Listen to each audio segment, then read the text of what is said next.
हरे कृष्णा, राधे राधे दोस्तों। आप सब कैसे हो? राधा रानी और लड्डू गोपाल की कृपया आप सभी पे सदा ही बनी रहे। आज के वीडियो में मैं आपके साथ शेयर करने वाली हूँ बृहस्पतिवार की कथा। बृहस्पतिवार भगवान विष्णु को समर्पित होता है।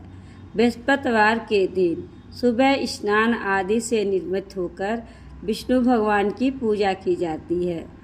बृहस्पतिवार के दिन पीले वस्त्र धारण करना चाहिए। बृहस्पतिवार के दिन भगवान विष्णु को पीले पुष्प अर्पित करने चाहिए। बृहस्पतिवार के दिन भगवान विष्णु को चने की दाल गुड़ का भोग लगाया जाता है। केले के जड़ में उनका पूजन किया जाता है। अंत में भगवान विष्णु की कथा सुनी जाती है। कथा सुने बिना भगवान विष्णु का व्रत पूरा नहीं होता है, इसलिए कथा विशेष रूप से सुनी जाती है बृहस्पतिवार के दिन। तो चलिए दोस्तों, कथा शुरू करते हैं। एक गांव में एक साहूकार रहता था, जिसके घर में अन्न, वस्त्र और धन किसी की कोई कमी नहीं थी। परंतु उसकी स्त्री बहुत ही कृपण थी, किसी को भी भिक्षा नहीं देती, सारे दिन घर के कामकाज में लगी रहती। एक समय एक साधु महात्मा बृहस्पतिवार के दिन उसके घर पर आए और भिक्षा की याचना की। स्त्री उस समय घर के आंगन को लीप रही थी। इस कारण साधु महाराज से कहने लगी कि महाराज, इस समय तो मैं घर को लीप रही हूँ, आपको कुछ नहीं दे सकती, फिर किसी अवकाश के समय आना। साधु महाराज खाली हाथ चले गए।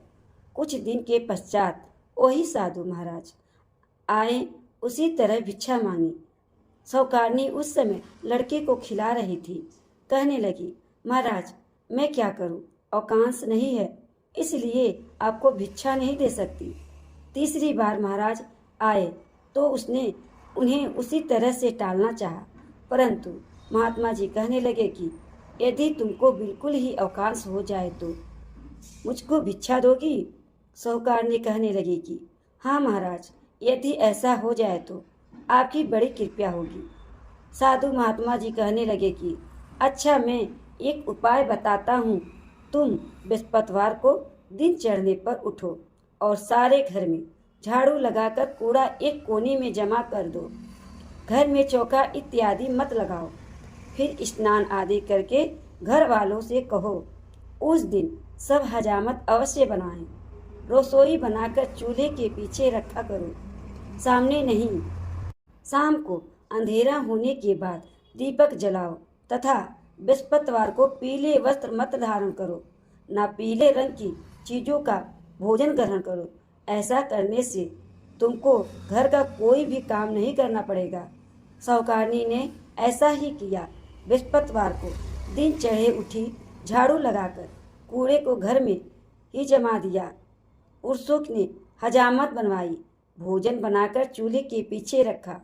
वह सब बृहस्पतिवारों को ऐसा ही करती थी। अब कुछ काल बाद उसके घर में खाने को दाना न रहा। थोड़े ही दिनों में महात्मा फिर आए और भिक्षा मांगी, परंतु सेठानी ने कहा, महाराज मेरे घर में खाने को अन्न नहीं है, आपको क्या दे सकती हूँ? तब महात्मा ने कहा कि जब तुम्हारे घर में सब कुछ था तब भी तुम कुछ नहीं देती थी, अब पूरा अवकाश है तब भी कुछ नहीं दे रही हो, तुम क्या चाहती हो वह कहो। तब सेठानी ने हाथ जोड़कर प्रार्थना की, महाराज अब कोई ऐसा उपाय बताओ कि मेरे पहले जैसा धन धान्य हो जाए। अब मैं प्रतिज्ञा करती हूँ कि आप जैसा कहेंगे वैसा ही करूँगी।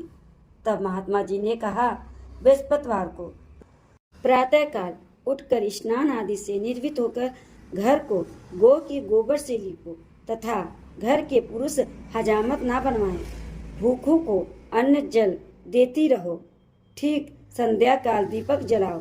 यदि ऐसा करोगी तो तुम्हारी सब मनोकामनाएं भगवान बृहस्पति जी की कृपा से पूर्ण होगी। सेठानी ने ऐसा ही किया और उसके घर में धन धान ऐसा ही हो गया जैसा कि पहले था। इस प्रकार भगवान बृहस्पति जी की कृपा से अनेक प्रकार के सुख भोग कर दीर्घ काल तक जीवित रही। तो दोस्तों, यह थी बृहस्पतिवार की कथा। कथा आपको कैसी लगी? अच्छी लगी है तो लाइक करिएगा। चैनल को सब्सक्राइब नहीं किए हैं तो चैनल को सब्सक्राइब कर दीजिएगा। बेल आइकन को प्रेस करिएगा ताकि आने वाला वीडियो आप तक जल्द से जल्द पहुंचते रहे। भगवान विष्णु की कृपा आप सभी पे सदा ही बनी रहे, इसी कामना के साथ फिर मिलते हैं। राधे राधे।